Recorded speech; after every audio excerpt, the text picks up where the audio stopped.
Change is everywhere, from the development of positive train control to possible mergers, even to everyday life in Tehachapi Loop. Today, I'll be talking about the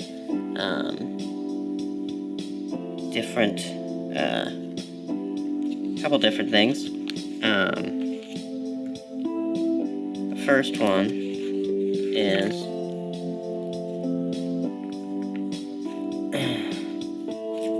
this. So, the story begins in a desolate place near Tehachapi Loop.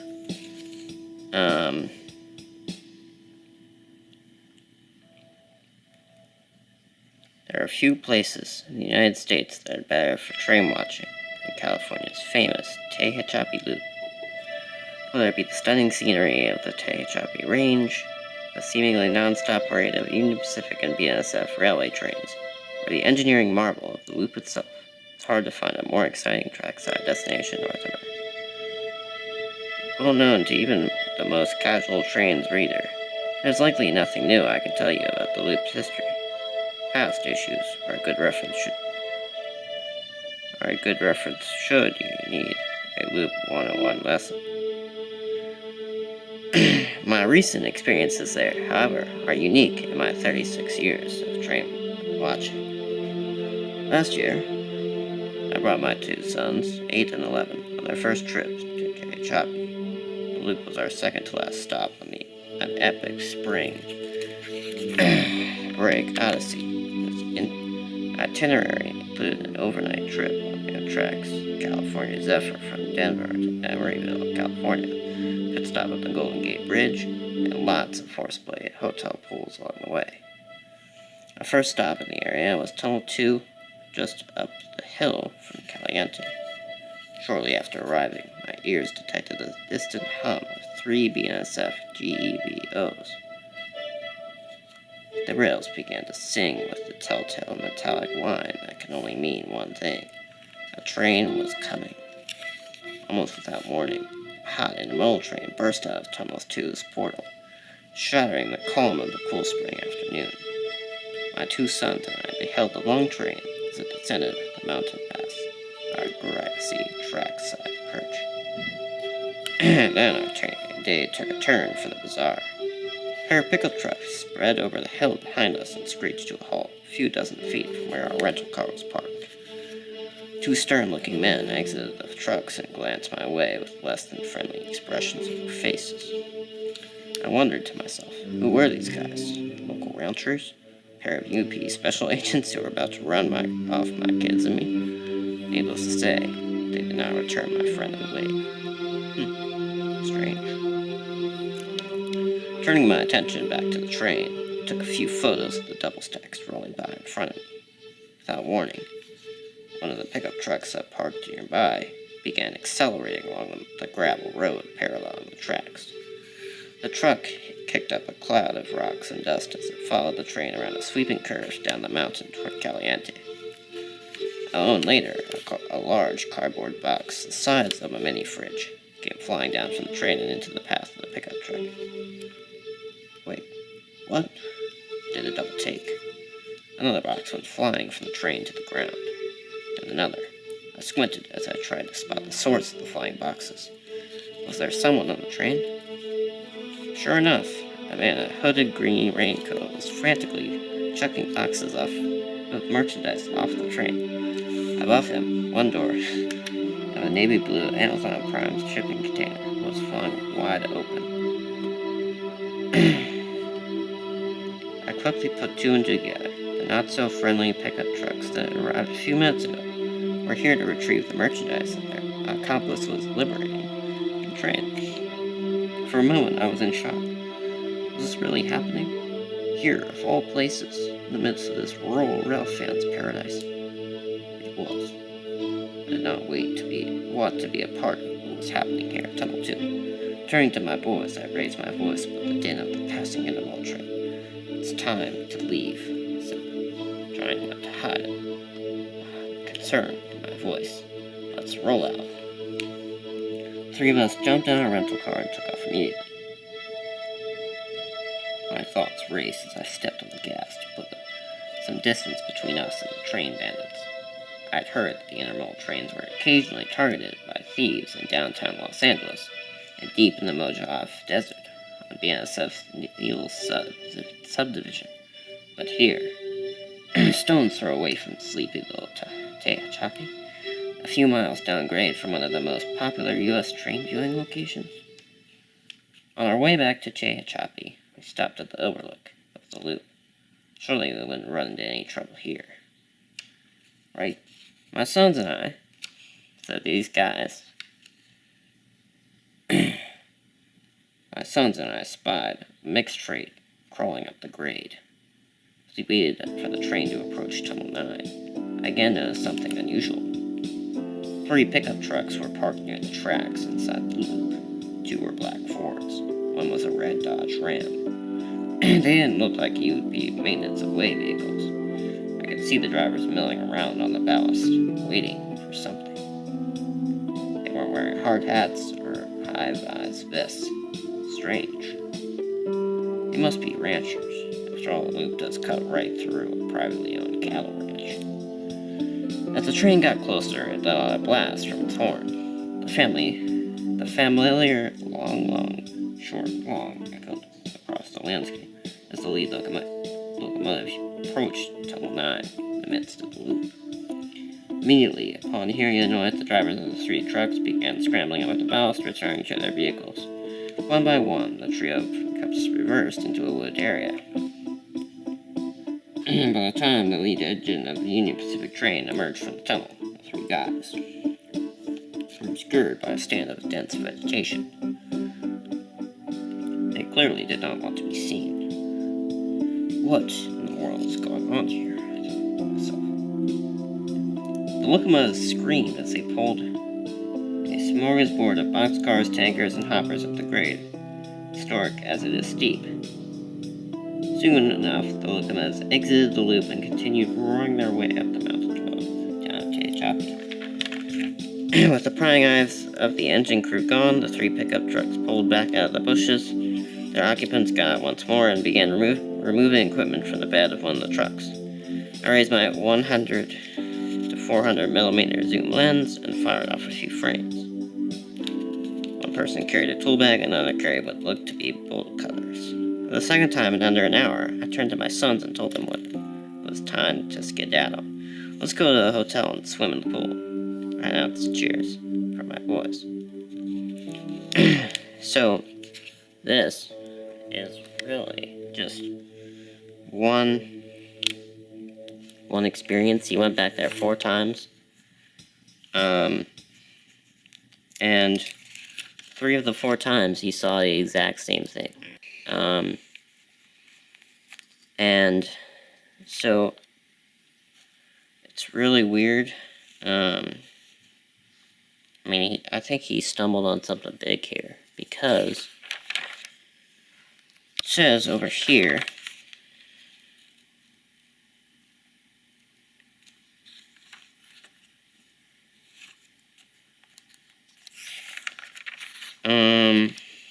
where is it?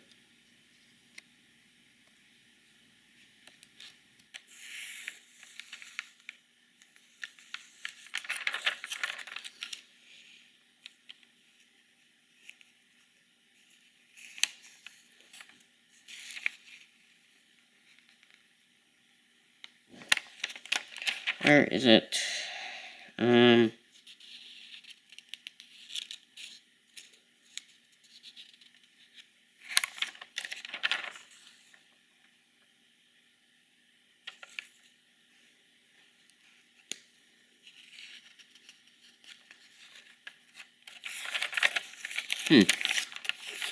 It seems to have disappeared.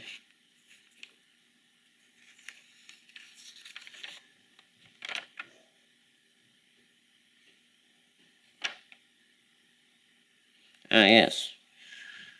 I relayed the story to a friend who works for the FBI. So, this guy's jaw dropped in disbelief as I showed him my photos.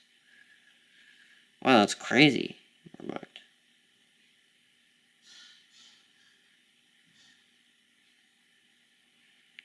So a few months later, this guy returned, and he noticed the same thing 4 times. There are various pictures here, but apparently this is a growing issue.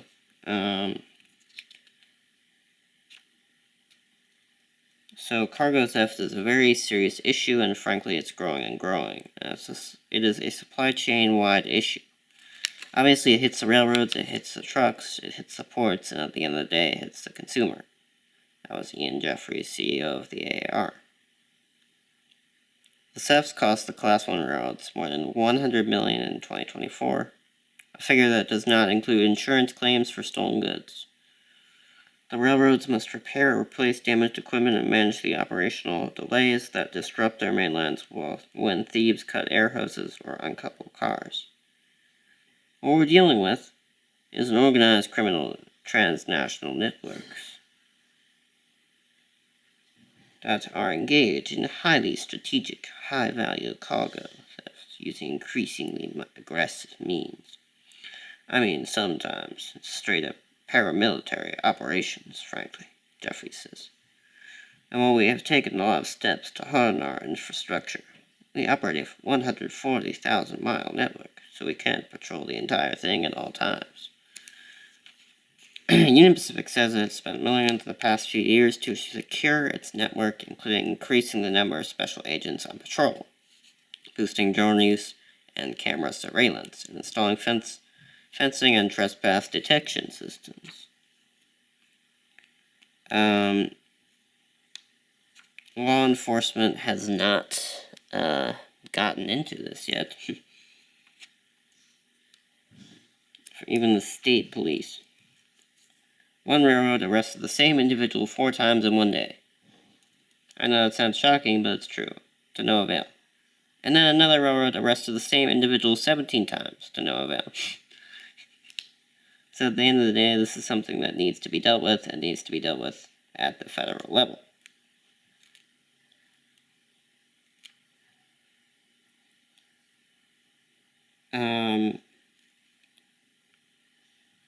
What else?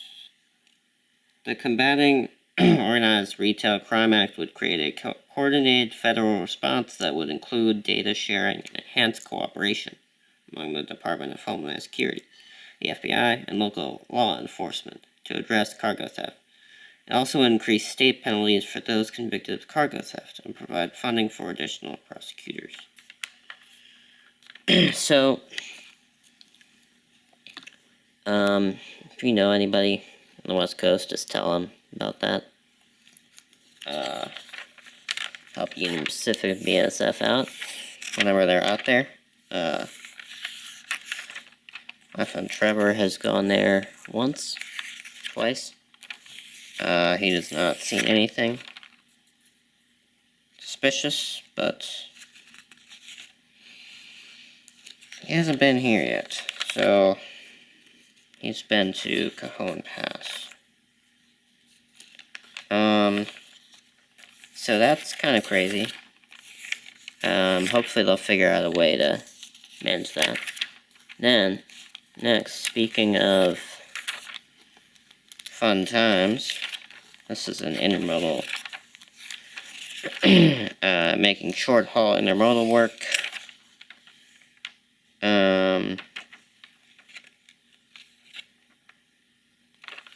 So that's basically about, I'll touch on this. It's basically about making smaller ports larger to boost capacity in those areas to compete with trucks. And direct service. So that's basically a bunch of numbers.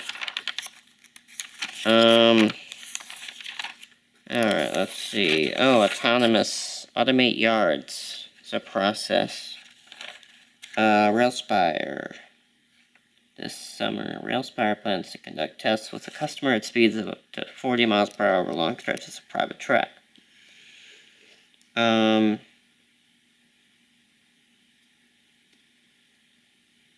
Railspire serves as a virtual engineer by managing the throttle and braking and actuating the bell and horn at designated locations and in other specific situations. The system allows operators to command sanding to improve adhesion, which also can be configured to operate automatically. Wow. Nice. So it would connect to a phone. That will be way in the future, but just an update.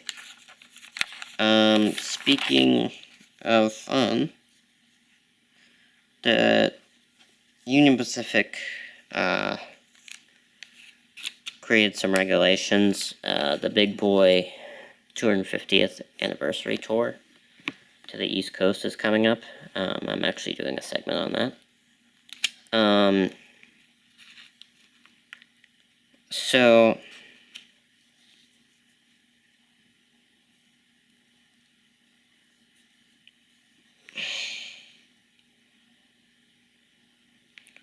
So Bill Stevens, he's in analysis. He says, "We have no right to see steam locomotives operate on the main line. It's a privilege that, in this case, is provided by Union Pacific and its eastern partner, Norfolk Southern, and privileges can be lost. Mainline steam survives only as long as the public proves it can handle it, which is why trackside behavior matters. So when you head out to catch the big boy, please be safe, smart, and well-behaved." What do I mean by that?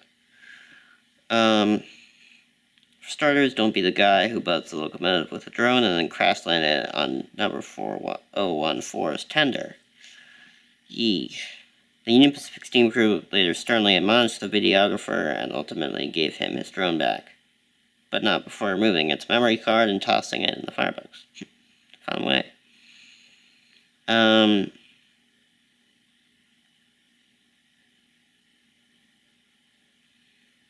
What bugs the railroad and its steam crew are the people who stand in the middle of the track waiting to get that perfect shot of 1.2 million pounds of steel, number 5, heavy fuel oil, and water barreling toward them. These folks assume they'll have time to step aside, but what if they don't? Then, there are the spectators who stand or squat on the edge of the track, eyes glued to their camera screens. They have no idea that the locomotive overhangs the rail by 3+ feet. Out there in harm's way. Sadly, there have been 2 tragedies due to this, one involving Union Pacific 484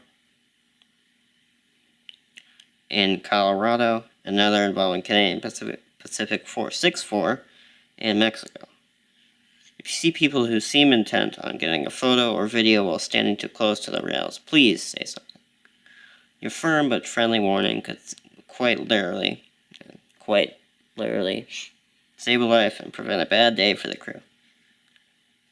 The big boy's whistle stops pose another challenge. Parents sometimes encourage their children to climb into the train to put coins on the track. Adults, who should know better, do the same thing. As we fans know, a train can move at any time, and this sort of behavior should be discouraged. Others inexplicably try to race the big boy out of town and decide to run right alongside the locomotive. Families sometimes get separated on opposite sides of the track as the big boy rolls into town. Some of these spectators dart across the track right in front of the approaching train to rejoin their family. Let's not be the railroad police. Tell your friends, your rail fanning friends, if you have any, about this.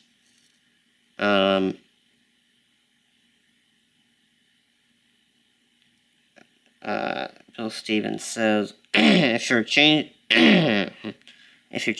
the big boy, plan ahead. Catch it once between stops, then leapfrog to your next chosen photo location.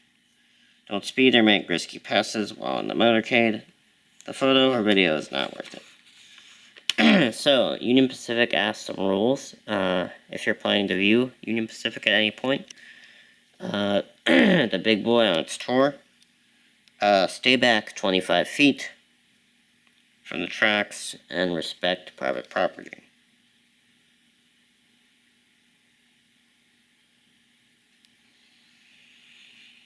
Respect private property, don't trespass, and expect a train on any track at any time from any direction. Those are simple rules to live by. Following them can help ensure that the world's largest operating steam locomotive continues to delight fans for years to come. So, yeah, make sure as many people know about this that are fans of the big boy. And yeah, it's just a fun little update. But it's also stern admonishing to do the right thing. And make sure you follow those rules so that you can see the locomotive in the future. That's what we really want. Speaking of the 250th tour, Walters has just come out. The sale ends June 30th, of course. But they've come out with a couple engines I want to point out. Some engines, some cars, for the 250th anniversary. These are actual photos. So that one, that one, that one. These are actual photos of the engines themselves in real life. And also, I don't know if you are into this, I'm not, but America 250 Titans of Steel 25 card foil pack. So that's fun. That's basically it.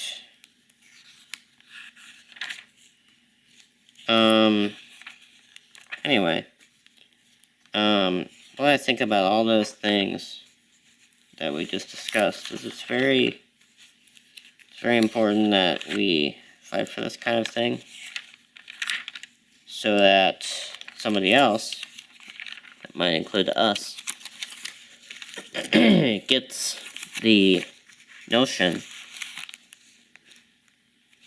to fight for this kind of thing, and gets what they want, which is food and merchandise and, I mean, you name it. Obviously they can't steal tractors, like, they can't do a whole operation like that, but they can do a bunch of damage. And stay safe with the big boy if you in person. That's a good thing to live by. And yeah, hopefully it'll continue to run in the future. But it'll be fun to see what we have for America 250 Eastern Shore. So, yeah, those are my thoughts. You know, it's just sad that people do these types of things for their benefit. But we can't decide what they do, but we can limit them to what they can do. So, yeah, spread the word. And I'll see.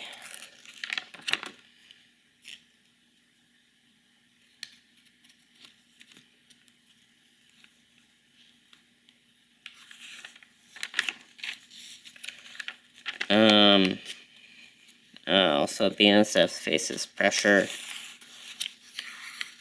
because it's down on its revenue. And, also the STB turned down the request for Meridian Speedway probe. The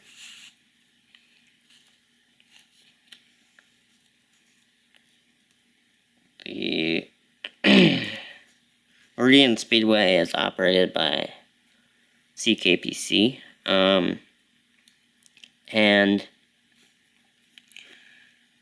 BNSF, Union Pacific and Norfolk Southern want that rail line. They don't want to have to operate their trains over that rail line. So I proposed to the CPKC to operate those trains across that, I believe it is a 320-mile joint. So, yeah, those are the updates.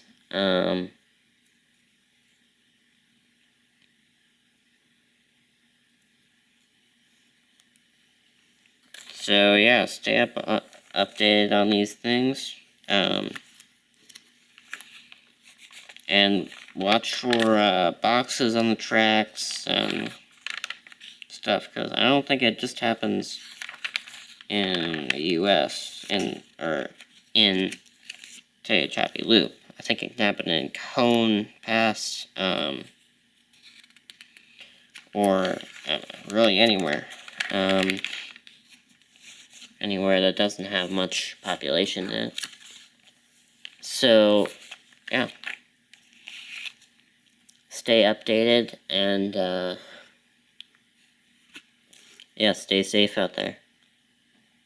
And I'll see you in the next segment of Rail411.